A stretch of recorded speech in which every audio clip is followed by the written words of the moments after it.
Can I welcome everybody to Terry Byers' completion seminar? I'd like to welcome Christine Redmond, Dr. Christine Redmond, who is Terry's as well, so that's lovely.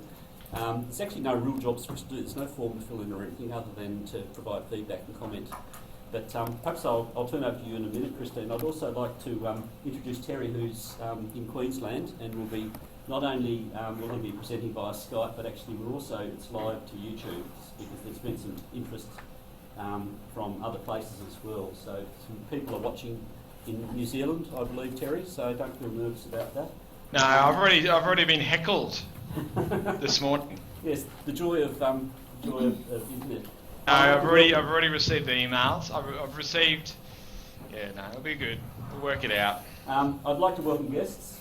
Terry's done a 3-year PhD. He's finished within 3 years. He's it's been full time. He's done it through an Australian Postgraduate Award, and he's also done it within the Evaluating 21st Century Learning Environments ARC project. He's one of 3 ARCs. He's presented today actually as part of the PhD day, so we've already heard from 2 other PhDs in our project earlier. Terry's using his presentation also as his completion. So, Christine, if I turn over to you, and then the session's yours. Hi, Terry. Hi, Christine. Oh, there's no lag. That's wonderful. I'm really, as you know, thrilled and interested in your study. I'm really impressed with the layout of the document that I've been sent today, and I assume it's written by you and not Wes, and it's very impressive. That's how I think it's probably written by you, because obviously this person knows everything that's going on. Is all Terry's work? Yeah, no, I can see that. So, and I know the study and that you were able to replicate it. You had different sites, and you're looking at the implications and affordances of new technologies on those settings. And so I'm looking forward to this presentation to see how you now communicate that. So thank you for letting me sit in on this. No worries. Okay, so thank you everyone. I can't see who's there, but I suppose this comes at the end of a fairly long journey. Like Wes said, I've been working full-time as well as doing a PhD, and I've been very lucky that my workplace, which is called the Anglican Church Grammar School or Churchy in Brisbane, have been very accommodating to supporting me and providing me with a lot of flexibility within my job, I guess, and have been very open to sharing, I suppose, the evidence of our work. And it probably also, it doesn't quite show up in the document, but I think what's been really important is at the start of my journey, I was fairly, one-eyed in terms of focusing on the notion of hard evidence, and I've made a few interesting statements that have come back to bite me at various stages about the efficacy of hard data and what it actually tells us, and that sort of pursuit of causality, which was probably grounded because I am a organic chemist by trade or education, and now I teach in the senior mathematics in terms of the university course in Queensland in terms of preparation. So a lot of the work sort of really started off early on with trying to elicit some sort of causal effect between changing learning environments from fairly conventional to contemporary or innovative or any of that sort of nature. But on the way through, Wes and my other supervisor, Elizabeth Hartnell-Young, will probably smile when I make the next comment. I suppose hard data edge has certainly been softened over the period, and have probably seen myself more as a true sort of, not 50-50, but a researcher that certainly understands the power of qualitative evidence and the power that can actually be created by combining the two into providing a really holistic and deep understanding of exactly what is going. And I suppose at the end of the day, my initial study thesis titles was really about proving that these new environments work. And towards the end, it got to the point where we get to the current title, of in terms of evaluating the effects of different learning environments and understanding,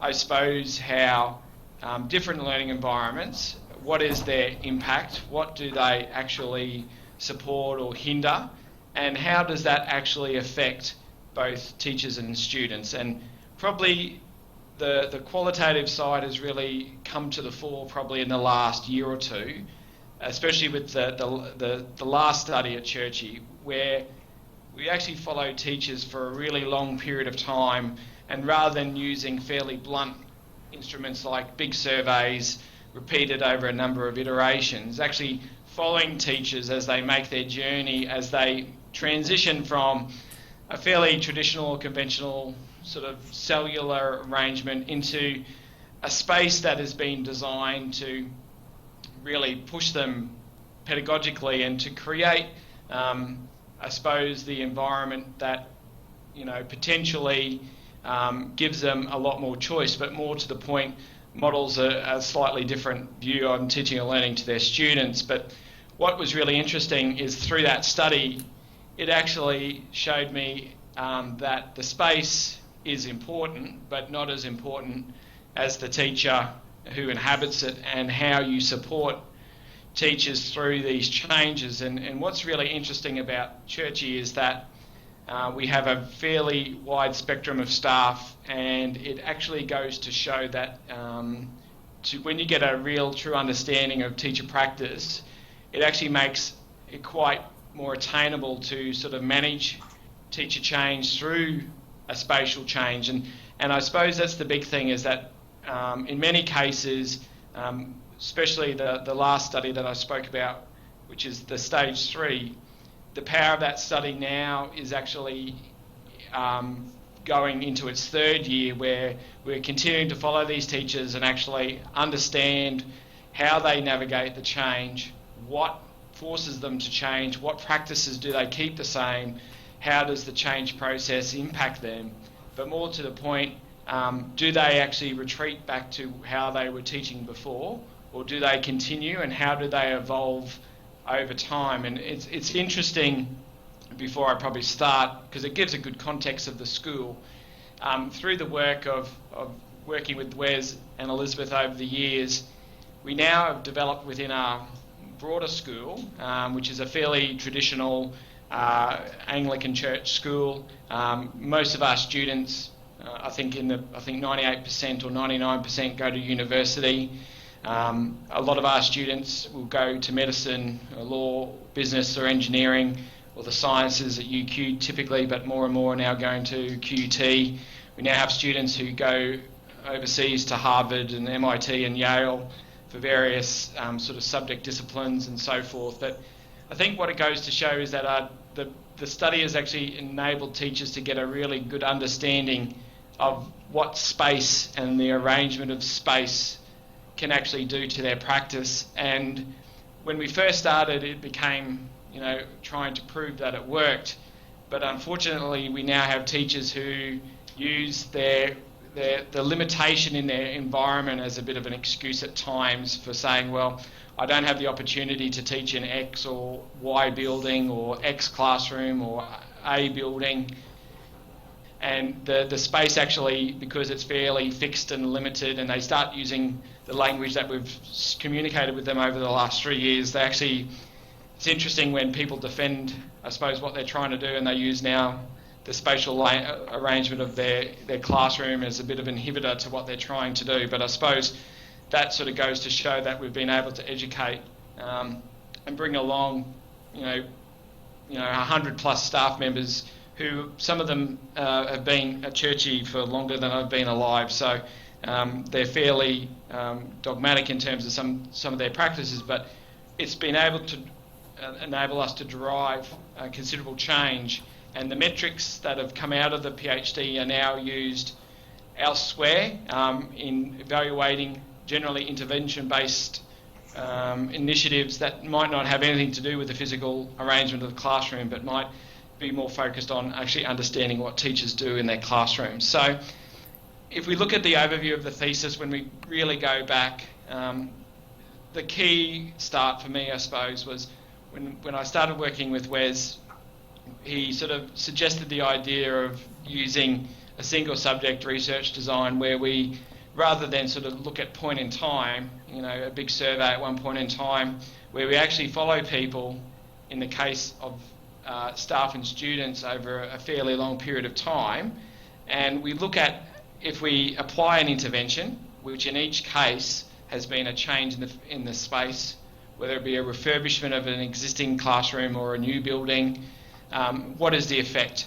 And a lot of the work initially came from the work of Brooks out of the University of Minnesota Active Learning Classroom, and he really, I suppose, resonated, and the pursuit of hard data or empirical evidence really came through, where he was looking at a lot of the studies at the time. So we're talking around about 2010, the work in MIT with the teal environments, or University of North Carolina with Scale Up, where people were making massive changes to the physical arrangement of the room, of their spaces, namely lecture theatres, and then they were conducting sort of quasi-experimental design studies where they were trying to control all these variables, and they were saying that space was having this massive impact, but when you actually looked underneath, they changed everything. They changed the teachers, they changed the pedagogy, they changed the curriculum, they changed the assessment. And what he was really focused on was the notion of using a quasi-experimental design to, within an educational context, of controlling as many variables as possible. Now, we use the single subject design because it has a quite well-established history in applied health sciences, but also in special needs sort of educational research, where you have a small populations of students and you follow them through a series of interventions and you then evaluate the effect. For us, we wanted to scale our work, and there was a slight departure where whole classes became the unit of analysis, because our sample sizes that we were aiming to do, because obviously we're really focused on empirical evidence at the time, we were really focused on large sample sizes with big statistical power and trying to get the biggest, to sort of tick all the methodological boxes of, quantitative research at the time. But as we sort of went through the process, we got a little bit more sophisticated, and as a consequence, we have felt like we've developed a suite of approaches that can, when they're employed in the right fashion, try to the best of their ability, control these variables that are within the educational experience, but they're not randomised control studies. They don't, at no stage do we actually talk about that, because that's pretty hard in the context of a working school. But what we wanted to do is to derive some evidence. And as we went through, I think our understanding became a lot more sophisticated, not so much more, focused on the numbers at the end of the day. And we started to notice, these trends develop over time. And I suppose that's the nature of what I've been able to do, because we've done 4 stages over 3 years. There's a double up in one of those years where we've looked at, well, what is actually happening? Is it the space, or is it the teacher, or is it the students? And I suppose we've tried to become significantly more critical of exactly what we're looking at. So the research question has, again, like the study design, evolved over time. Initially, and I've had, and Wes and Elizabeth would probably smile again, I was really quite focused on big macro measurable effects, learning outcomes and learning engagement, and big effect sizes and statistically significant effects and all those sort of things. But it's the process of doing stage after stage, where you have an opportunity to review and reflect at the end of each point. And that iterative design actually afforded quite a positive outcome, where we started to question those macro findings, started to question, well, what's really the cause? And rather than become really a sort of super duper, sort of really attached to the numbers, we started to sort of appreciate more the impact of the teacher. And the teacher became as the study evolves. I talk about it like a painting where I suppose the hard data, the hard evidence provided the outline. It provided us with the outline of the effect of the space. But when we actually got into understanding what was actually happening in the different environments, looking at what the teachers and students were doing, I suppose it painted the picture. It gave us, the real contextualisation of exactly what was happening, because at the end of the day, initially when we first started this, we were looking at, trying to use technology better, because basically the literature was saying, the potential of technology to change teaching and learning, but when we saw technology integrated in schools, nothing happened. And in many cases when we've seen schools and universities who spend a lot of money on building new environments, and then they just plop people in there and they wonder why things don't change. And I suppose that's sort of my position at the moment. It's much more, it's not black and white, but it's the greys of change. And in terms of the structure of the thesis, this design seeks to sort of understand the sequential nature and trying to understand how each stage of the study helped the next stage through a series of, each stage sort of piloted the next stage. We looked at what we found, we looked at the limitations of each stage to then try to do a better job the next time. Because the reason why all of our studies only work within the realm of generally 1 to 2 school years is because I suppose we're trying to control a lot of those variables of, the teacher with their class, and we're trying to, understand, well, if we can control the teacher teaching the same group of students, therefore we control the composition of class, the ability of those students, and most importantly the variable of the teacher. We limit the confounding variable effect. But stage 1 really was pilot. It really was piloting the design, the methods and the means of analysis. It was only a within group intervention where we looked at a small group of classes as they made the spatial transition. Then when we finished that one, we sort of got back and we thought, well, the survey needed work, the survey needed refinement. We wanted a bit more impact, a bit more depth, but we actually even brought in a much larger sample in excess of 300 students, but we were able to create a design that involved the ability to actually get an appreciation of control groups. Elizabeth Huntnell-Young all the way through really reiterated within group intervention, you've got the halo effect of change. The fact that you've changed something and then you're measuring means that, possibly the reason why things are changing is not because of what you've changed, it's the fact that you've changed something in itself. And what we did in the stage 2 was we brought in control groups where we had students who inhabited 2 different spaces for an entire year, and we compared and contrasted them against each other. More importantly, we got really quite sophisticated at this point where we started to match students on like type, where we used cognitive ability data sets to match students up together in terms of classes where we realise that we can't really compare like for like, but if we can look at controlling that variable, we could do a better job at probably being a bit more sure about our results. The end of stage 2 probably presented a part in the ways, and then stage 3 really became probably at the end of the day the most important element of the PhD, where I developed an observational metric that used time to track teacher and student activity, and then using a single subject research design we followed those teachers and their class for a period of time, and then we continued to follow them for a second year. And what really we're after in that element was really trying to understand, well, what actually changes? What actually changes when people inhabit a different environment? Because there's all these assumptions, and at the time there was not a lot in the literature about when teachers inhabit, or students and teachers make the transition and inhabit a new environment, exactly what changes. And yes, there is post-occupancy evaluations, but generally they come a bit later in the piece. And what I really wanted to do is get a really deep understanding of what was happening because we had some evidence to say that something was occurring, but why was it occurring? And then stage 4 was where we had the opportunity to replicate in a second site.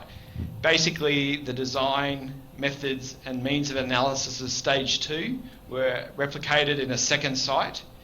Luckily, the two sites, for some elements of validity, the two sites were quite similar to each other in terms of the type of school, the socioeconomic status of the students who went to that school, the type of teachers, the academic focus of the school. Because I suppose what we wanted to do is look at, the comparability of results. What that means, though, is that identifies an issue where, the methods and the means of analysis have worked in two schools that are pretty similar to each other. What's to say that they can't work somewhere else? And that's probably a limitation that can only be really addressed with replicating in other types of schools. But that gives an idea of the iterative nature of the work. And I suppose where we first started, this little video is quite old, where this is, for us at the time when I started all those years ago at Churchy, this is what we saw. We saw teachers inhabiting buildings that are 100 years old, and that they're all sort of arranged in the same structure. What was happening at the time was that I was in charge of managing the one-to-one program under the digital education revolution. We gave everyone a device in Year 10 was the real catalyst for this, probably back in 2010. And the school spent all this money, and everyone else at the time was spending lots and lots of money on giving kids machines and devices, and the literature was full of people promising, there's lots of promise postulating the possible benefits. But at the end of that first year, we had a fairly long soul-searching exercise where we actually sat down and tried to work out, for all this investment, what was the return?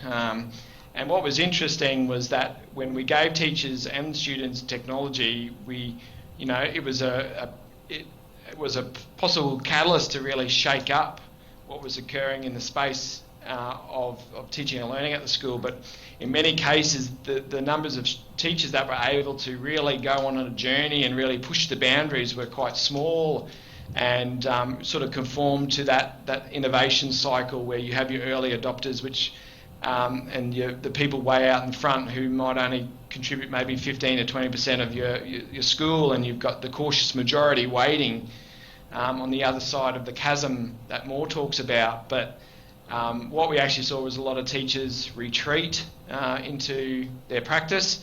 We actually saw probably more traditional didactic instruction. We were really pushing for collaboration, communication and problem solving, but the teachers sort of retreated. But in many cases, they were just retreating to their fireplace up the front of the room where they could, control things. And what we started to see is, what about the space? And teachers started to say that they couldn't see kids' screens, that they couldn't move because they were connected by a cable to the data projector, and everything had to go through the data projector. And we started to notice that the behaviours where the students would just walk in the room, open up their device, look at the teacher would walk in, put their bag down, connect to the data projector, open up, and we started seeing lots of PowerPoints. We had OneNote at this time, which is a good tool, but we started to seeing the digitisation of what we saw in the past, and I suppose it goes to show that we were basically doing the same with a different visual mechanism, really. But what we really wanted to do if we start to move in was we thought, how about we start to shake the space to possibly get the technology to work as it was intended, to get more of that co-construction of understanding, where we want teachers to have a responsive pedagogy where rather than just teach didactically all the time, actually think about, didactic instruction and direct instruction are two different things. And what we wanted people to do is that if they wanted to do, say, direct instruction, the fact is that they would set up their room, they'd make the specific pedagogical intent in their mind, and that's what we would hopefully see improved instruction. But more importantly, we would allow the room to be, as flexible, I suppose, as the technology allowed us to do. And then I suppose we moved into the two stages. So stage one was really making the case for space as a fairly blunt title, where we were, at this point, this is the hard data edge, which has obviously been softened quite a lot. But really we wanted to pilot the concept, really understand whether this methodology would work across a year at a school, really start to get really good data collection techniques, but more importantly, really ramping up the analytics sort of side of it. And so our first stage only had 6 classes, so we had 164 students, which was about 91% participation, which was pretty good. And because we followed them for such a period of time and collected data repeatedly throughout the school year, we conformed to a lot of the key performance indicators or requirements of single subject research design in terms of attrition and so forth. And we had 17 teachers again, where these teachers were maths English. Some of these teachers taught multiple classes in the group, some of them only took one. We really were looking at the dependent variables where we were looking at the use of technology, student learning experiences, student engagement, and obviously learning outcomes. And really this study was the grounding for everything, where we were wanting to use hard evidence to ascertain whether the idea was plausible, and also with the nature of my school, is that hard evidence is always perceived probably in a more favourable light than people who get up and say, I think this works. Whereas if you come up and say, this is our hypothesis is X, and this is the evidence to support hypothesis X, we found that the use of evidence actually brought people along the journey quite well. I suppose it did a good job bringing the cautious majority over with us, because it wasn't so much about I think this, and when people, quite often in schools where there's certain people say, I think this works, well, they start to question, well, that just works for you because that's your perception. So we developed a student survey. More importantly, we developed a way to analyse student learning outcomes in a very different way, and we had teacher focus groups. And so what we see here was one of the classes that we retrofitted. Again, this wasn't funded by any significant sum of money, and we sort of used a portion of the general repairs budget for a long period of time, where we begged, borrowed and stole furniture from other parts of the school, and enabled us to create a space that started to mirror those spaces that we were seeing at universities at the time. The polycentric layout, which comes from Peter Lippmann's work, where you go in and if you only have one focal point, well, everyone just is going to continue to look at the focal point. Whereas if there's multiple focal points in the room, it means that the teacher can teach from the front, the back, the side, and that students can actually get up. And what we started to see was this notion of greater differentiation, where we started to see students working in individual or little small groups. Teachers started to, again, differentiation is nothing new, but what it enabled us to do is to have a discussion with staff where they were saying, well, I could actually break up my class through differentiation, allowing those quicker, more able students to move on, but allowing me to work in a more one-to-one or one-to-few sort of setting with the students to sort of work at those students who require attention. When we looked at the evaluation of that first stage, so this is the 6 classes involved. What we see here is basically a visual analysis. In normal single subject research design, because it's generally an individual, the individual is represented by a dot. But because we had the class, what we decided to do was, well, we introduced 95% confidence intervals. So we started to adapt the single subject visual analysis approach. Because we had group data, the fact is that we couldn't use a single dot, and because of ethical requirements, all the student surveys had to be anonymous, because I'm an EMIC researcher. So everything was anonymous, which meant the fact that we couldn't follow an individual student over a period of time. What we see is we've got 3 dots for the traditional, so we did repeated measures, so the same survey 3 times over a period of time.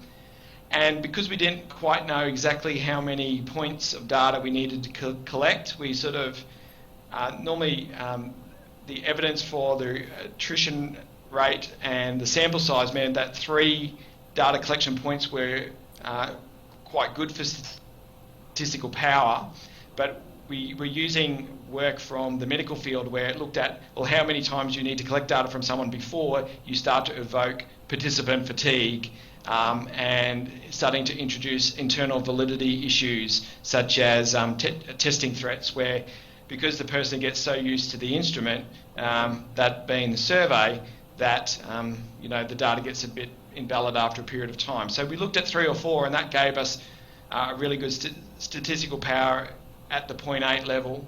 And we collected 4 data points after the intervention, which is the NGLS after the little dotted line. And what it allowed us to do was to look at, well, what is the change in behaviour?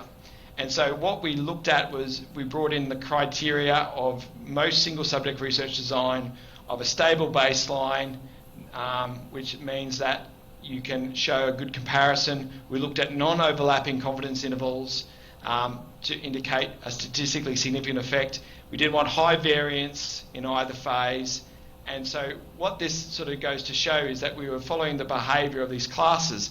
But what's interesting is this class 7.2, we denoted that this was not a statistically significant effect because we saw that there's a positive trending baseline, which basically suggests that something's happening in that class over a period of a semester. And what went to show is when we did the teacher focus group, the person who was teaching in this class, they would happen to be listening to everything that I was telling the staff at that point in time, and they would go back and they would go and start changing things and changing furniture arrangements, even though that we really didn't want them to do that. But that's the point of doing research in a school, is that things do happen. But and what we saw was how the students perceive the effectiveness of their technology. Again, you can see the effect of this 7.2 class with the positive trending baseline. And you can compare them with this other class over here, which is the same year level doing the same subject and curriculum. You can see the difference in behaviours, and that's where we looked at teacher pedagogy in terms of was there greater collaboration, was there greater differentiation, was there greater instances of students working at their own pace and teachers adapting their pace of instruction. And that's what we wanted to see, I guess. We wanted to see if there was greater instances, and then we looked at student engagement. A lot of the instrument in the initial survey was comprised of questions that were from existing survey instruments, such as for student engagement, we used the Motivational Strategies for Learning questionnaire, which is used quite extensively in the United States to ascertain both student engagement and motivation. We used Taman's work around digital technology and student-centered learning, where it looked at the connection between those two. But more importantly, it got us we went beyond just visual analysis. We decided that we wanted probably another layer, because when you look at the literature around visual analysis, people are fairly critical of the subjective nature, and I suppose at this point I was trying to be as objective as possible, and I thought, well, let's look at using effect sizes, and we started with Cohen's d because that's generally what most people use, and we looked at the sum effect between all the baseline measures and all the intervention measures using a process that was described by Beeson, where there's a statistical formula that you can use to work out the effect size of a repeated measures design. Then we looked at in terms of learning outcomes. So again, because this was only within group, the students all did the same curriculum at the same time. Yes, we didn't have a control group to compare them against, but the testing threat was mitigated because the items were different. It allowed us to sort of look at the differences between the same class through the intervention. Now, obviously, this design didn't sort of factor in the notion of maturation. The fact is that students get better. There's a perception that students get better over time.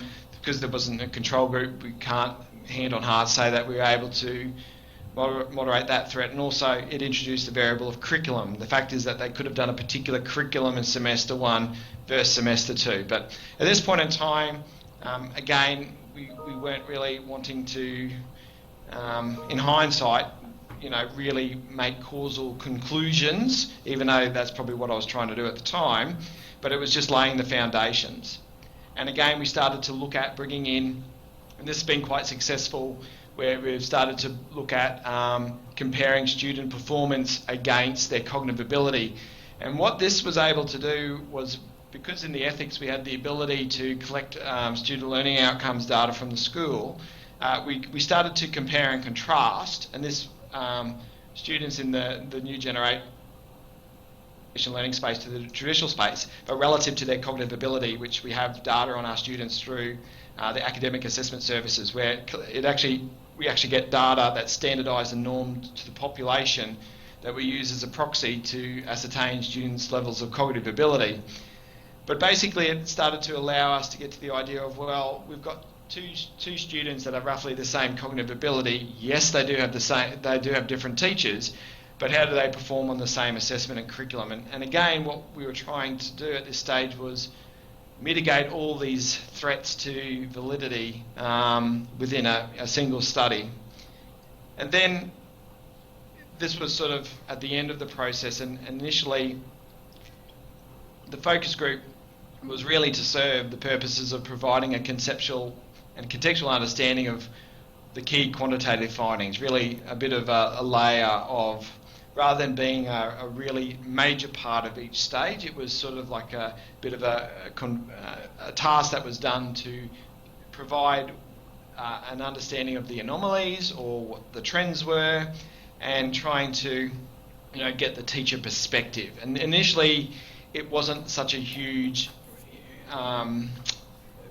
part of the study. It was very much a quantitative study at this point. But what was interesting is we started to identify these little effects. We started to identify the teacher effect and what different teachers were doing.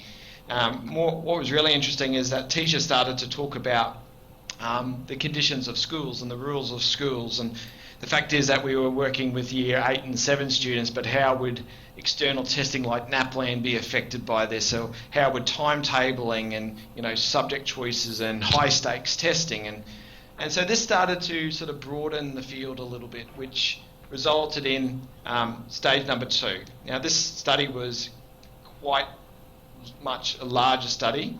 We also looked at humanities, which is history and geography in Queensland. We had all the students in years 7, 8, 9 at Churchie were invited to be involved. We had 382 students across 22 classes and 25 teachers. We had a participation of 63%, but because the sample was so large, we still had good power with the types of effects that we saw in stage 1. We expanded the dependent variables to bring in motivation. The reason why we did that was because we looked at, engagement was such a key element of stage 1, where there's this massive change in student perceptions of their engagement. So we thought, let's have a look at, the work from Fredericks in the Motivational Strategies for Learning questionnaire. They tie motivation and engagement together. So we utilised elements of their questionnaire that they've developed for middle schooling students, and we sort of use that to look at an intrinsic and extrinsic motivation, task-orientated behaviour, etc.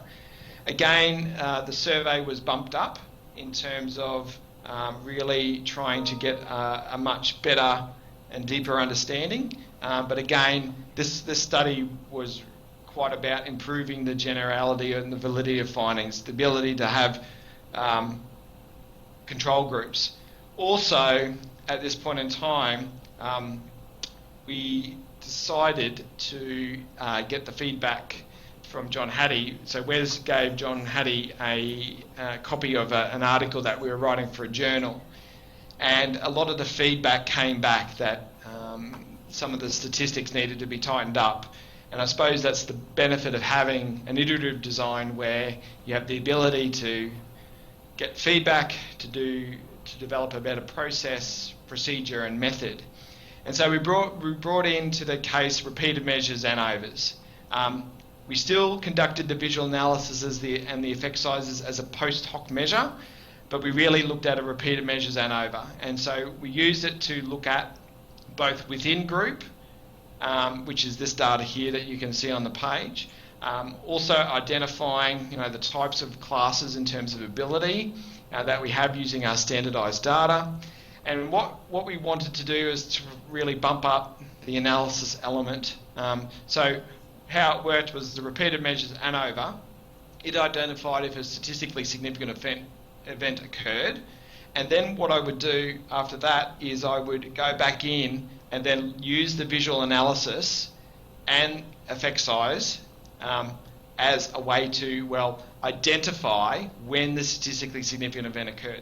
Did it occur with the intervention, or did it occur after the intervention, or did it occur before? So we still continued with the visual analysis. We changed the effect size based on John Hattie's feedback. We used Hedges because Hedges' effect size actually has the ability to manipulate itself to counter the size of the sample. So because our sample was the individual class, our sample was in between of the realms of maybe 15 to 30 students, it meant that actually had a pretty big effect on reducing the effect size because you've only got so many students in your sample. But again, together, both the repeated measures ANOVA and the visual analysis and effect size as a post hoc provided a really comprehensive sort of evaluation of saying, did something occur? Was there a statistical change through the repeated measures? And then the post hoc really focused on getting down and looking at, when did the effect occur? Was it due to the intervention? Did it occur after? And that was interesting. Sometimes, especially in this study, we started to see latent effects come in where it might have been the second data point after the intervention where we started to see big changes occur. And it wasn't as immediate as we initially thought it would have been. But again, this was a much more sort of forensic level of analysis. Also, the feedback from John was focused on really ramping up the analysis of student learning outcomes, just not using a lot of paired t-tests. So we incorporated the use of looking at basic comparative stats to look at, is there a difference between, say, the cognitive ability of the kids in the new space versus traditional? What's the variance like? And what this formed the foundation for was the notion of hierarchical linear modelling. So really developing a single level regression where we identified the variables of student ability, the classroom teacher, because obviously sometimes the same teacher taught multiple classes. Was the teacher effect a big effect? What about the class composition? Was it the group of students that were together? But what we were able to do is to portion off with a two-step hierarchical linear model of each year level, because obviously I didn't feel like you could put all the maths students together and all the English students together across 7, 8, 9, because obviously we wanted to control the variables of the curriculum, the testing, and as far as possible the teachers. And what was interesting was we looked at what level of variance did the change in classroom, and we didn't get the levels that Barrett and Zhang talk about with their study with the Selford Clever Classroom, where they said that the different learning environments or the type of learning environments accounted for 16% of the variance. And we got, in some cases here, you've got the level of variance attributed to the different classroom arrangement. In English was 11%, or you've got 7% in humanities, or 4%. Now, these are all statistically significant effects. But what's interesting is that they fall in fairly stark contrast to the level that is considered to student cognitive ability. And so you can see here that the student cognitive ability is having a massive impact on the variance in student learning outcomes. What was really interesting is that the teacher, and at this point in time this was quite confusing, where I thought that the teacher impact would have a bigger effect, and then the class composition. But what was interesting is that it depended upon the combinations of teachers. In some instances, you had 3 teachers teach multiple classes out of 8 or 10 classes per year level, and that seemed to have a really big impact. So most of the in terms of the data, it was fairly, in terms of who taught what class, it was fairly random and outside the fact of in terms of understanding the impact of timetabling and so forth. But when we actually went a bit deeper, we started to notice that generally, most schools, in terms of, if they stream, and we're not going to talk about the efficacies of streaming or anything, but generally the senior maths teachers who taught in 7 and 8 and 9, they would generally be timetabled with the higher ability classes because the intent was for them to be extended. And so sometimes in 7, 8 and 9, you might have had, more of a generalist teacher, or a primary school teacher. In the case of Queensland being primary up to year 7 up until recently, you might have had a more generalist teacher or a science teacher maybe teaching maths in the more of the mixed ability. So that was one of those things that we identified on the way through. But at this point in time, I decided that it would be really interesting to do like a synthesis, trying to synthesize across these two studies and do a little, not quite a meta-analysis, but try to really nut down and work out, well, when we move kids from one environment to the next, what is the general impact on student learning outcomes? And what was interesting is that the data, especially in English and mathematics, across both stages, when we looked at the within group effect of a class that was in a conventional classroom but then moved to a different space arrangement, generally, across both stages, across two samples, the improvement was about plus 16 and plus 19%. When we compared the classes between like abilities, where we're comparing students on the same cognitive ability data, we started to see both in English and mathematics, there's 2/3 of a grade keep popping up. It was 2/3 of a grade in both stages actually. In humanities, we didn't see such a profound change, but it was interesting when we went to the focus group that the humanities teachers actually felt that because they weren't involved in the first stage study, a lot of them felt that they were a little bit behind in terms of getting a really a deeper understanding of how space makes an impact. Through both stages, I was a bit, I wouldn't say mean, but there was not a lot of professional development provided. The focus groups occurred at the end. There was no class observations, there was no written feedback or so forth. Generally, the only time we ever spoke about space was really, in meetings, what we're trying to do, or if we go back to that teacher in the stage 1 of class 7.2, she happened to be in the office next to me and she was doing master's studies at the time, and one of the subjects that she got to pick at her university was innovative learning environments. So what we wanted to do there was that we didn't want to provide professional development because again that would counter in a variable. But what was interesting is that became a key concept out of the stage 2 focus group.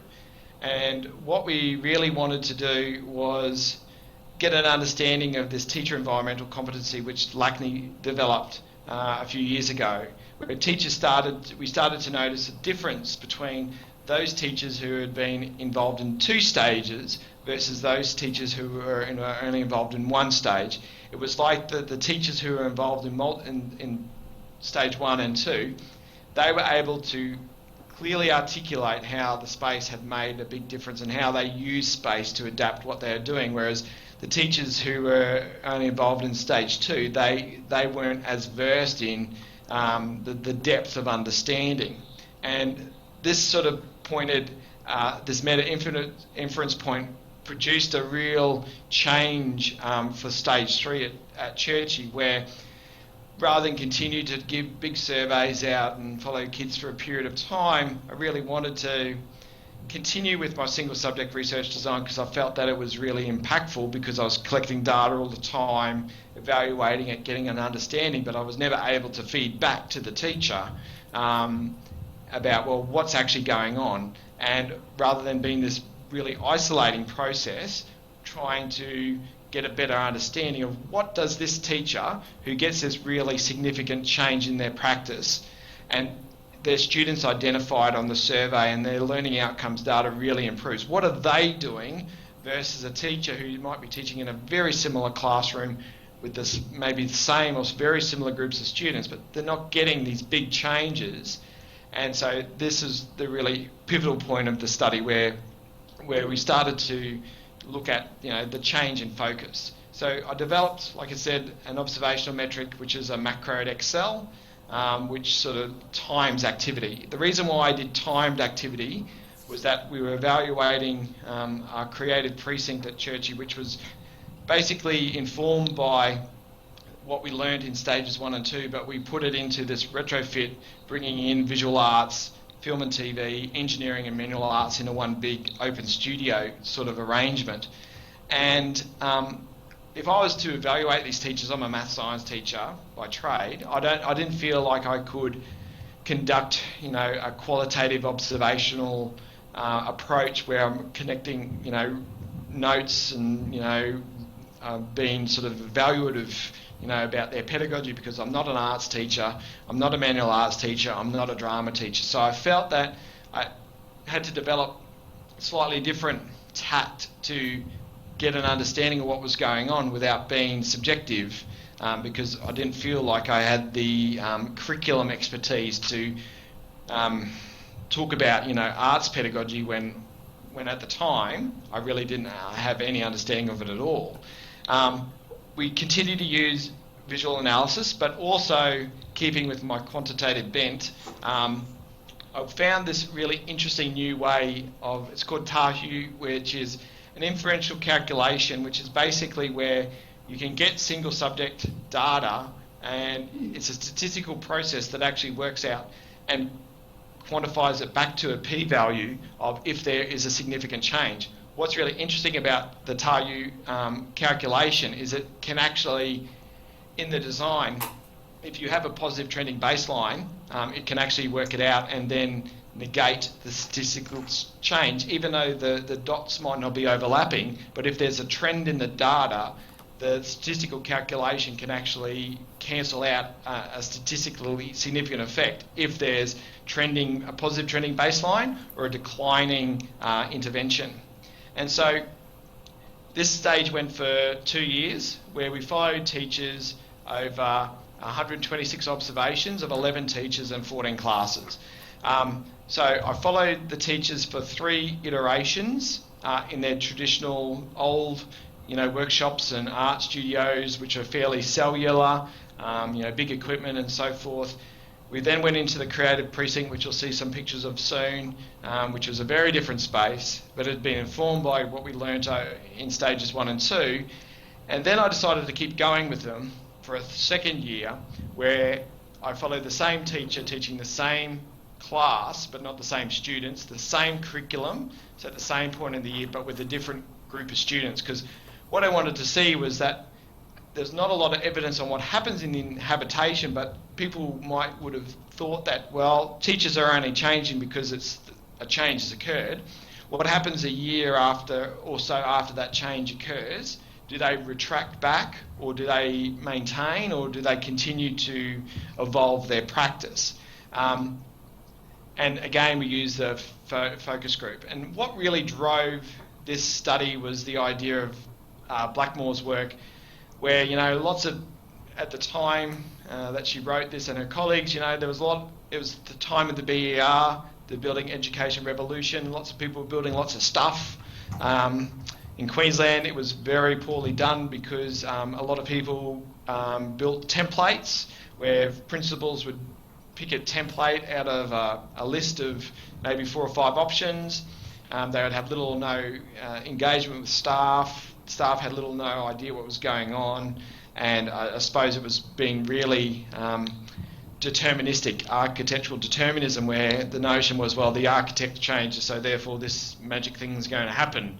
And at this stage, my quantitative empirical edge had softened quite a lot, and I became quite critical of that view, which probably 2 or 3 years ago I probably would have accepted. But really, I wanted to know, well, what are these things changing that actually makes a difference? So this is Hayward Midson. It's just a retrofit of the existing space. You can see, you know, these are fairly traditional manual arts spaces, nothing really beautiful about them. And this is an art studio, and Wes, as a visual art person, would love working in this space of hard concrete floors, really uncomfortable furniture that's sort of been sourced from all around the place, hard brick walls, and, you know, really not the world's most inviting space. But this building was, you know, this was the house of all the creative, you know, subjects at school, and we were expecting kids to be, you know, to push the boundaries, but we gave them a space that looked like a garage, I guess. Better not put that on YouTube, but anyway. But what we did was we changed up, and so this is a floor plan of the same building where, you know, we had big open areas, we still had our studios, we had big workshops. You know, it took a year to design this building through staff consultation. What was interesting is that we had the hard data from stage 1 and 2 going into these conversations, pushing people along the way, but what we wanted to do was we wanted to track, you know, teachers as they inhabited this vastly different space. You know, did they actually, you know, the conception was that, you know, these big open plan and workshop spaces and the learning would be communal and all this sort of stuff, and did it actually occur, you know, and did the big glass sliding doors that cost a lot of money to engineer, did they actually open? And did, you know, this conception of team teaching, and this is our visual, this is our art studio with our big art gallery, and, you know, this concept of, you know, if you offer the affordances of mixing classes, do they mix, and how do they mix, and how often do they mix, and, you know, what do students do in a flexible learning environment where they can move outside the classroom? Are they allowed outside the classroom? And these are the big decisions that we really wanted to know. And we really, I suppose, at this point in time, wanted to, again, have that evidence approach. And this is the metric. Basically, it's a massive stopwatch. And what you do is, normal person, you go in there and you do an observation, you open up the Excel, you put up the demographic information up the top, which tracks it over the long term, and basically each of these little checkboxes is attached to a timer. So when I saw something, I checked the box, and when that activity stopped, I unchecked it. And I pressed a few buttons, and then it produces a visual summary.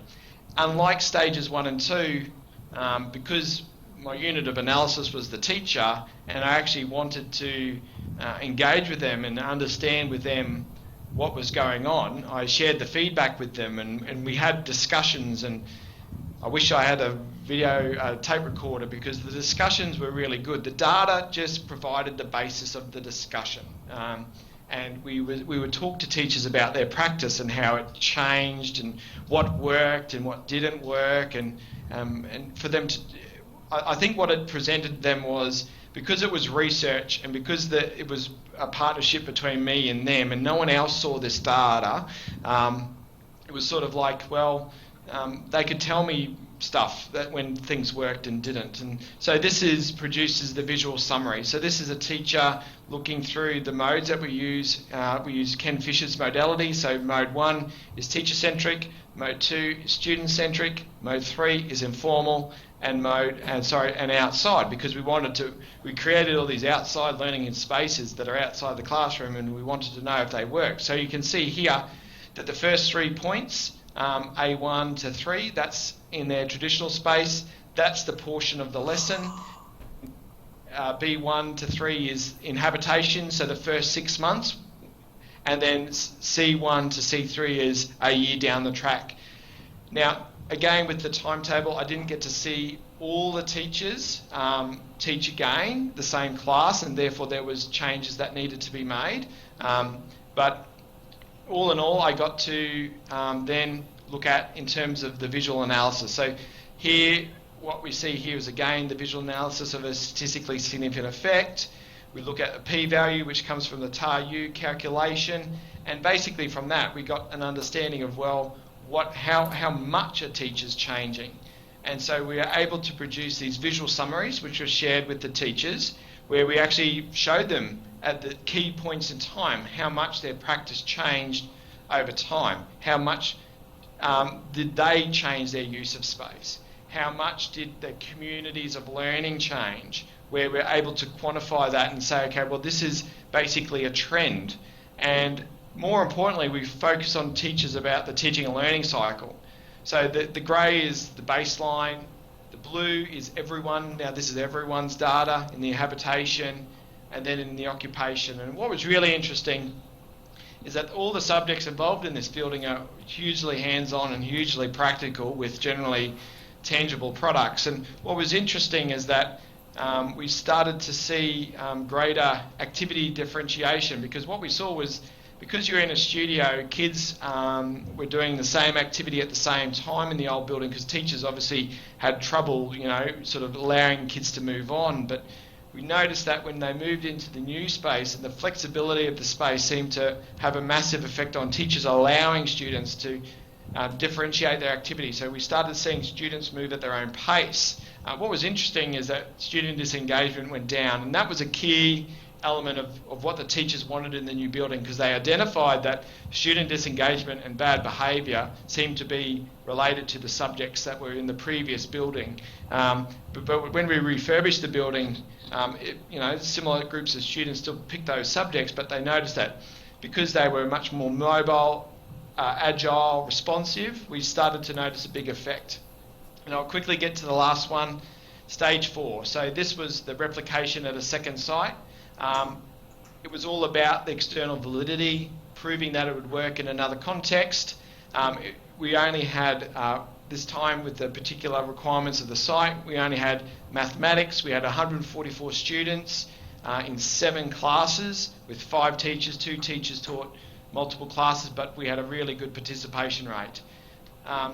And what we can see here is, again, similar to, I suppose, a hybrid of what we saw at the first school, where this was their before space and this was their after space. And again, what we were looking at is, well, does this spatial intervention have an impact?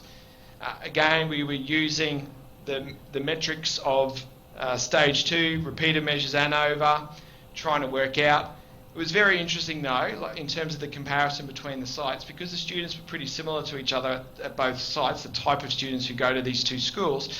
The results at the second site in key elements like student learning and engagement were very similar, but not quite the same in the use of technology. And that could stem from, at the first school, uses a tablet PC, which has a stylus and a detachable screen, and kids can use it as a book.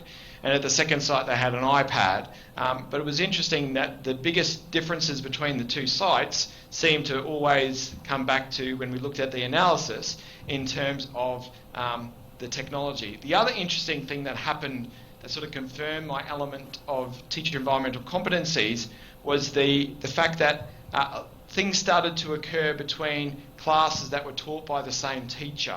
And we saw that happen quite a lot. So we can see here that class 7.4 and 7.7 are actually taught by the same teacher. And there was something that occurred in this class that didn't seem to occur in the other classes. And again, when we look at the learning outcomes, there's 7.4, there's 7.7, it's the same teacher. And then when we look at the data, again, we noticed, I'll go back, something happened in 7.4 and 7.7 that might not have occurred in the change and improvement in between the other classes. And again, we use hierarchical linear modelling. What was really interesting with this study is that this second site used a different standardised cognitive ability measure from a different test provider. And what was interesting is that ability was such a big impact at the first school, but had little or no impact at the second school. And what was interesting is when we looked at the ability, what the cognitive ability test was saying about the really, those students who on a normed population were quite up the end of the spectrum, a lot of those students weren't actually in the 2 extension classes, which could have accounted for the effect of ability. But you can see here the effect of the teacher, because obviously something seemed to occur in classes that were taught by particular teachers. And again, a little nuance with this, the second site, the core or the more mainstream classes, they sat different curriculum than the extension classes, which meant that the linear regression had to, be adapted. And so I suppose in conclusion, at the end of the day, we've got a novel approach to evaluating the impact of learning environments.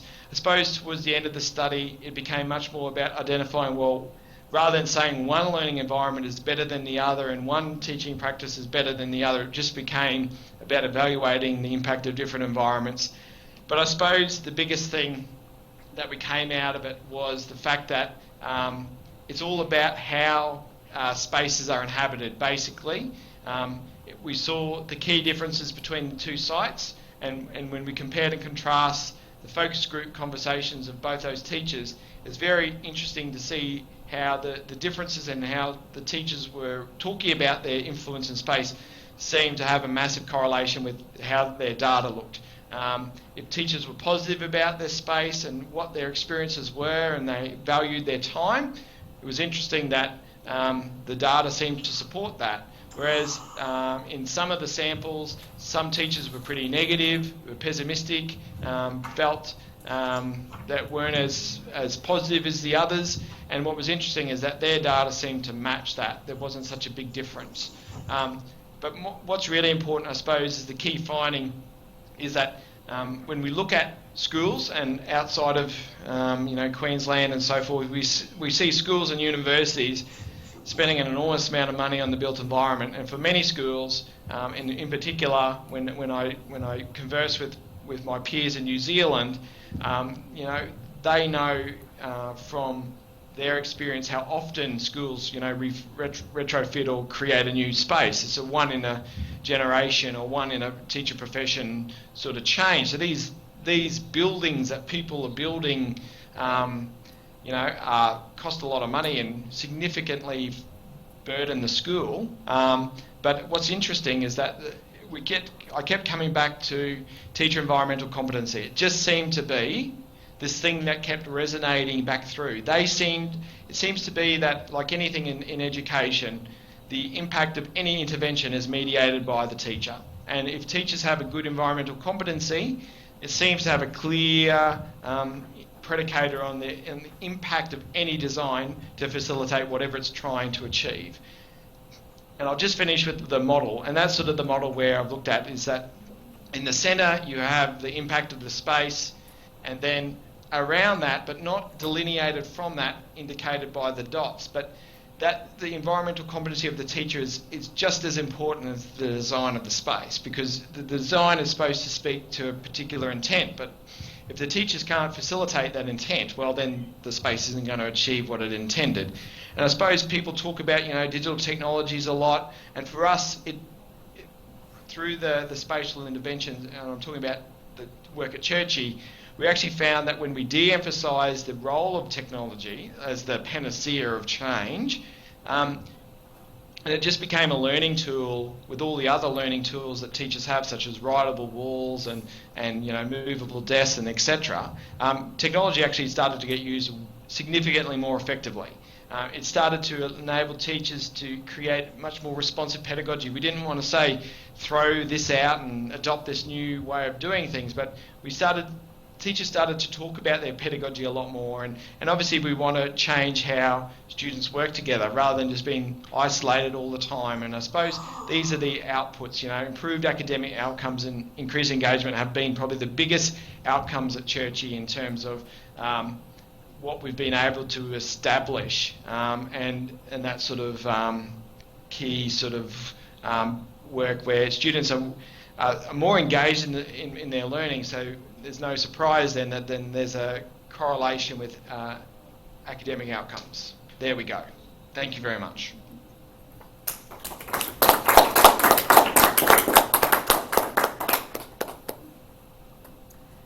Thank you, Terry. Can I let you know everyone is still here and still awake?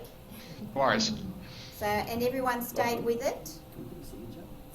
I just want to ask you to just unpack for me briefly the word inhabited. When you say someone inhabits a space, Yep. could you give me some attributes of inhabitation, how a teacher would inhabit a space. Yep. So when I use the term inhabitation, I talk about when teachers just move into a new environment. So it's sort of a word that sort of came through a lot of work with, say, WES, where, you know, when teachers initially move into a space, they're just inhabiting it.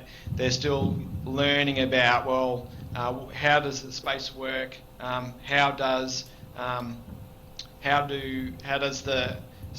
their pedagogies work in the space? How does their curriculum? A lot of trial and error, trying to work out what works, how the furniture works, how the technology works, how they might start to trial working in with people. Generally, in the habitation phase, that's probably, I would think, in the initial months, maybe up to 6 months or 9 months, where people are just getting accustomed to working in a different environment. Probably occupation comes a bit further down the line, when people are used to the space and they start to adapt things. They start to adapt, say, the curriculum, or they start to adapt the assessment, and they start to make the other changes that, you know, through trialling and working in this new environment, they start saying, well, I might change that piece of assessment, or I might do things a bit differently than I've done previously. And what we've in my context, I've sort of looked at the year, when normally most teachers plan or do their assessment through a year, and then at the end of that year, they sort of start to look at the curriculum, start to change how it's taught, you know, start to change the types of units that they might do, might start to change the assessment. So that's probably the difference between inhabitation, probably just dropped in there and getting used to it and sort of trialing new things. And occupation is when they've got an understanding of what their new environment can and can't do, and then we start seeing, and we saw it in my particular context here, after that first year, we started seeing new units of work being developed. We started seeing new assessment being developed, where kids were creating, and in all these subjects who inhabit the creative precinct, they're making stuff. So we started seeing new products be created, new assessment types, and we started seeing teachers trial digital portfolios, where in traditional art education is the classic, where, you know, students at the end of year 12, they generally produce a big art portfolio in a big black folder, and that gets sent. Now, because the teachers are sort of, you know, adapted and tried new things, and they're creating this, they're in a different space, their students are actually creating different types of work that they've never really created before, and they're now doing digital portfolios. So now when their work gets accessed externally, their work is going on a disc in an electronic form. Does that answer your question? It raised more, actually. Sorry. Yep. But I'm just thinking that the phrase inhabit needs to be quite specific and peculiar to this work, and you're using it in two ways there, a colloquial way. You said when the subjects inhabit, but I'm getting the sense that inhabit is a process that people move through towards occupation, and you're distinguishing those, and the time is a key factor. Time to build up the habits for the place, to build the confidence to trial. So I'm going to stop there, because I just want to see if there are other comments or queries or questions from other people in the room. So is there comments that people would like to make?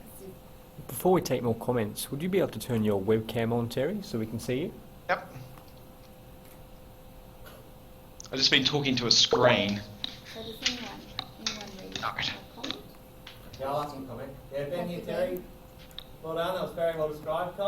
You know, like you talked about how at the beginning of the study was all about isolating the variable of space, and then, you know, as you've, you know, very eloquently described the whole process, you've got to this kind of conclusion where it's, you know, it's a sort of the aggregation of all these different components of what you're probably describing as a sort of a new educational experience that you're wanting to provide for students, and you're seeing the effect of that. In hindsight, how valuable do you think isolating a variable of space actually is? I think if I had my time around again, I think how I would have approached things would have been a little bit different. I'm not saying I've got to couch that. I think initially, and again, my initial real focus on space seemed to be, it was heavily impacted by the work that Brooks was doing and his colleagues at the University of Minnesota, because when I was reading and developing the evidence, in your literature review and your methodology, they were really quite critical of the methodological limitations of the Teal environment at MIT and the scale up. And they were saying, well, because you change everything, the teachers, who teaches the class and the curriculum and how it's assessed, and you're changing everything, and you're also changing the space. But people were saying that but then the impact that they were eliciting through the evaluation is all to do with the space. And I suppose initially that was really important. And I suppose it was addressing what the literature was saying, that if you were going to make claims about what is the impact of the learning environment, well then when you evaluate it, you really have to isolate the impact and try to do the best job at controlling all the other things. So I guess it's sort of like an iteration where early on it was probably, and I still regard it as something really important, but now moving through, given the fact that I feel like I understand what happens when you isolate the space, but it seems like there's a bit of a tension in what you're actually arguing, because you're saying that it's important to isolate the variable of space, but then later on in the thesis you're actually arguing that it's what happens in the space that actually matters, and it's the teacher's role in taking advantage of some new opportunity. And I just wonder how you're going to resolve that, in the conclusions to the thesis. I think in terms of how it sort of works, I mean, at the end of the day, even with the stage 3, which is all about following and monitoring what the teachers were doing, at the end of the day, even when we look at that study, we still isolated the impact of the space, because the fact is that we were able to control a lot of confounding variables in terms of we followed the same teacher teaching the same class. Yes, the curriculum changed throughout the year, but that's just the nature of educational research. We actually even followed them at the same time of day, so that we didn't want to introduce another. But then I wanted to look beyond that longitudinal model of just a year. So I suppose I had to compromise. The fact is that at the end of every school year, all the classes change, and who teaches who changes. And I suppose it's like anything with that sort of, with my methodology, where I took a pragmatic orientation, where I suppose I was addressing the research questions I had, and with the pragmatic framework, it gives you the ability to go, well, this is my research question, so how do I devise a methodology and approach that will actually address that research question within the ability of my context? Can I add to that, Terry? Go for it. One of the things you mentioned a few times there as well in relation to this is that you more and more got into discussing and examining what the impact, how teachers actually did it. But right through, you've always used the quantitative data to start that conversation or to frame that conversation, and the teachers were responding really well to that. So we can sit down and have a discussion and say, look at the data, now let's talk about it. And so, I suppose in some ways, my response to Ben would be that what I saw of what you did was that the hard data actually served as the entry point. It sparked interest, it gave some stuff to begin discussions. And when it comes down to it, teachers do engage in examining their practice and the concepts of change if they see evidence on the table to begin with. And I think it probably worked that way for you right through the 4 stages. Yeah, I would agree. Like, part of me thinks that possibly I could have changed elements of the design a little bit, but I did feel that within my context, the fact that we had the evidence, and that when we spoke to teachers, especially in the focus group, the fact that we had the evidence as the basis, and the teachers saw the evidence and they were able to look at it, understand and appreciate what was going on, it actually helped, I think, framed the conversations and sort of provided the stream of evidence where, well, what was happening, where they were able to talk and more frame what they were doing to possibly rationale that change that the students were identifying in the surveys or in their learning outcomes. And from obviously just anecdotal sort of conversations, the evidence-based mantra, we've sort of changed a little bit. So now we've gone away from evidence-based to evidence-informed, where rather than sort of put the evidence as this primary thing that sort of overarches everything, we've sort of moved, I suppose, evidence to the side a little bit, where it's sort of informing our conversations, but it's not dictating our conversations. And now we're probably going to continue to give you like a longer term view of how Churchy is using the metric. Now we have in excess of 30 people using the metric to conduct classroom observations, where the intent is to derive a much more diverse and complete data set in all sorts of different environments. So, and we're using Dervy's and Fisher's typologies as a way of defining, different types of environments, because what we want to do is sort of let the data inform what is happening in the classroom and sort of allow what's happening in the classroom to talk back to the data, rather than saying, this is what the data is telling me and this is what you're doing in the class. That sort of deterministic sort of approach where, the data is preceding everything. We've sort of shifted that. But I think that's, I suppose, the iterative design where if I continue just doing this really hard quantitative edge, yeah, I'd have some nice conclusions. But if anyone asked the question why, I wouldn't be able to answer them. And I suppose rather than an either or, which is the normal dualistic dichotomy of quantitative qualitative, by bringing the two together and trying to get more situated within the middle-ish, I get a much more complete understanding of what's going on. Any? I'm sorry about it. Can I follow up again? Just because we've been talking about this for years, but this issue of isolating the space, I wonder if, like in the dissertation, like what the description of that actually is. Because it seems to me that maybe a slightly more accurate descriptor is changing the affordances of the space. So it's not the space, but what's possible in the space. Because you're actually saying what's possible in the space has been altered, and therefore there's change as a result of that if it's taken up.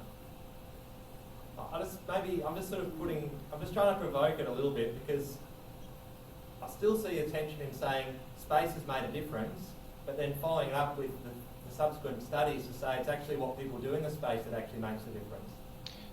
I see what you're saying, but also if you look at the open plan movement, you had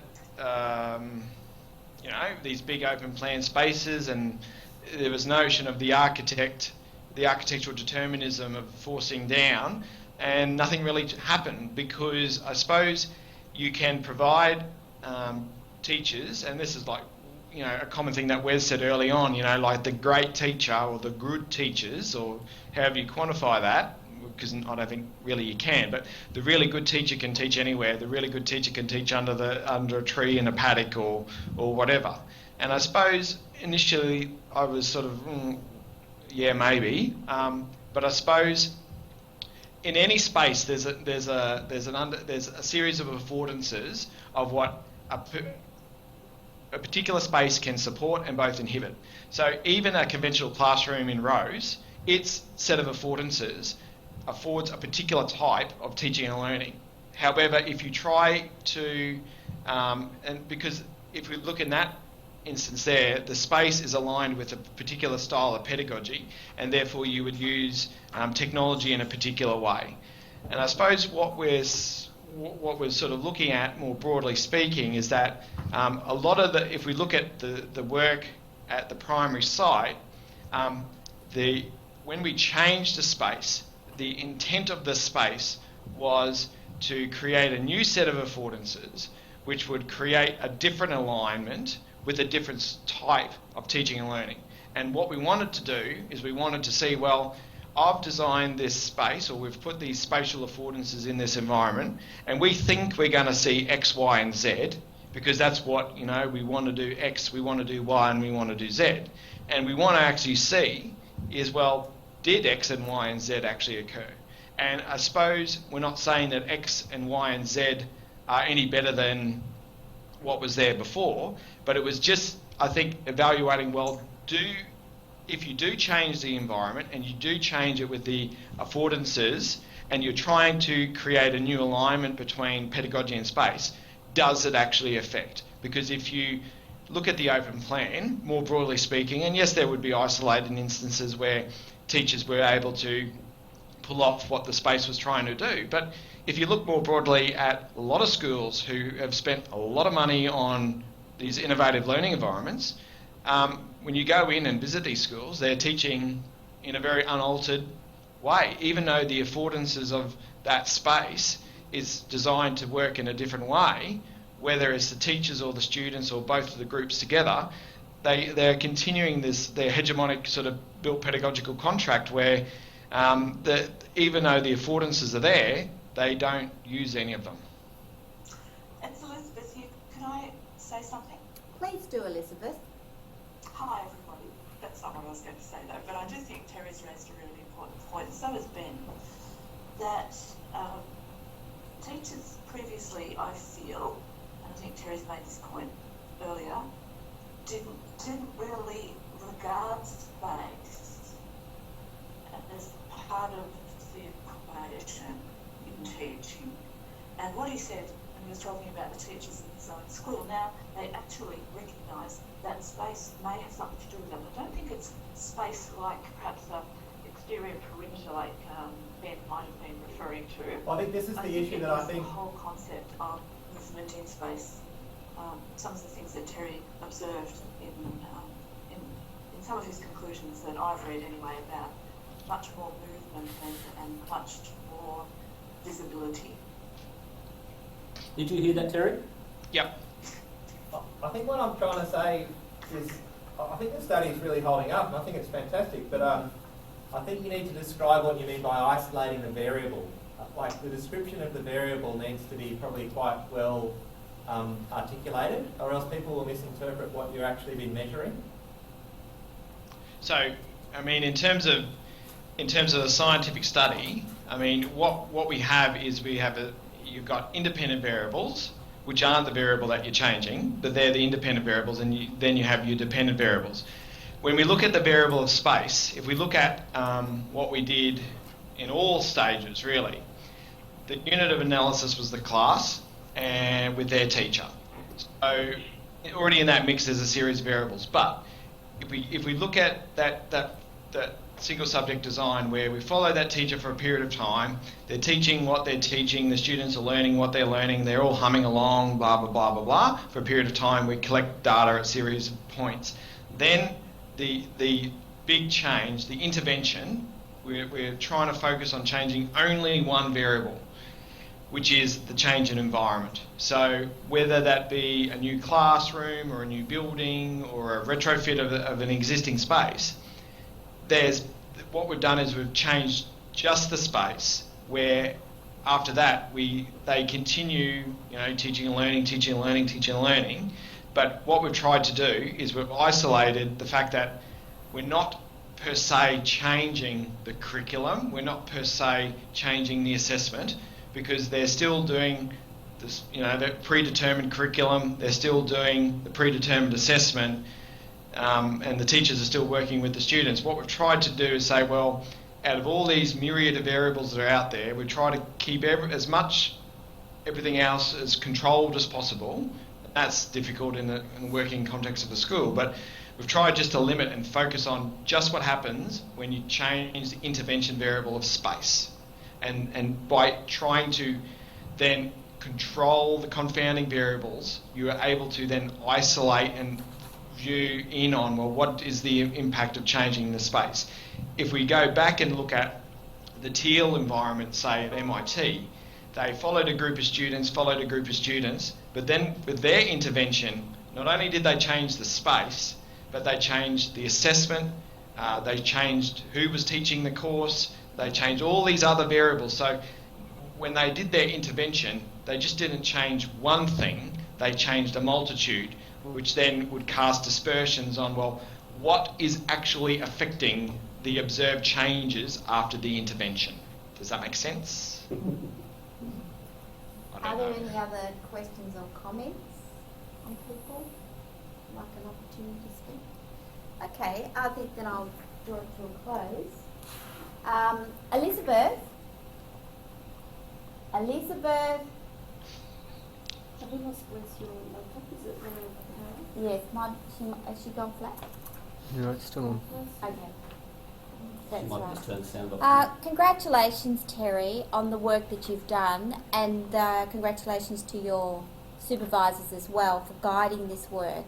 I think the things I'm liking about the journey now are that you've come to view your data. We can see you, by the way, just so you know. Don't scratch your nose. It's all right. It's okay. We are watching. That you've come along the journey with a different awareness of the affordances of quantitative and qualitative, and that you view the data sets now as enriching each other with different, giving you different perspectives. And I wish you well with this study, and I think that you will continue in this work, and I hope that you do, because you're still growing and you're still understanding and you're still deeply thinking about what it is you've made sense of. And so you've got a lot more to contribute to the field. And I think about where you started and where you've come, then I think you're to be credited enormously for that, and your work and your diligence acknowledged. You were articulate in the beginning, and now I think you are the classic PhD student who's at the finish of this going, I know all this and I still don't know so much. And I think that's a great place to be in. So well done, Terry, and well done, Elizabeth. And Wes. You tell her I said that. I will tell her. Christine, thank you so much for your job as advisory chair through the last 3 years. Thank you to Lachlan today for setting up the Skype and the YouTube link and those things.